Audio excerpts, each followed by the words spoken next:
Hello friends, welcome to my channel. యూకేలో కొత్తగా ఒక ఇన్స్టాగ్రామ్ ఫాలోవర్స్ చేసే వీడియోని నేను చూశాను. దాని గురించి ఇప్పుడు నేను మాట్లాడుతున్నాను. టు స్టే ఇన్ యూకే మీకు స్పాన్సర్షిప్ వీసా బిజినెస్ పెట్టగానే వస్తుంది అని చెప్పి రాంగ్ ఇన్ఫర్మేషన్ ఇస్తున్నారు. వాళ్ళందరికీ నేను ఒకటే చెప్తున్నాను, ఏంటి అంటే please don't make people trap in to this situations. ఎక్కడి నుండో అప్పులు చేసి అది చేసి ఈ బిజినెస్లోకి దిగుతారు. వన్స్ సెల్ఫ్ స్పాన్సర్షిప్ వీసా రాకపోతే మీ బిజినెస్, మీ మనీ ఇవన్నీ వేస్ట్ అయిపోతాయి. You need to leave the country. So ఒక స్టెప్ వేసే ముందు 100 టైమ్స్ ఆలోచించండి. మన ఇండియన్స్ మననే మోసం చేస్తారు.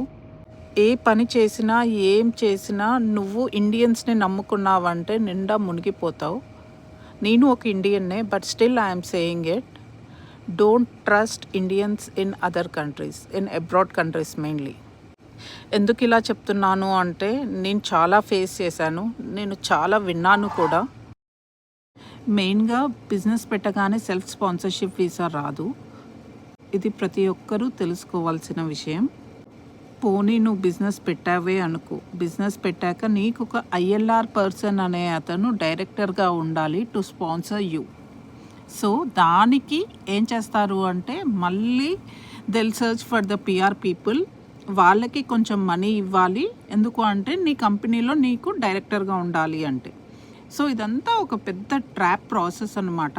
యాక్చువల్లీ సెల్ఫ్ స్పాన్సర్షిప్ రావాలి ఒక కంపెనీకి అంటే ఫస్ట్ ఆఫ్ ఆల్ రెవెన్యూ ఉండాలి. ఆ రెవెన్యూ కూడా ఎలాగా అంటే ఇప్పుడు ఉన్న HMRC గవర్నమెంట్ రూల్స్ ప్రకారం ఒక ఎంప్లాయీకి నువ్వు 41,700 పౌండ్స్ ఇచ్చే కెపాసిటీ ఆ కంపెనీకి ఉండాలి.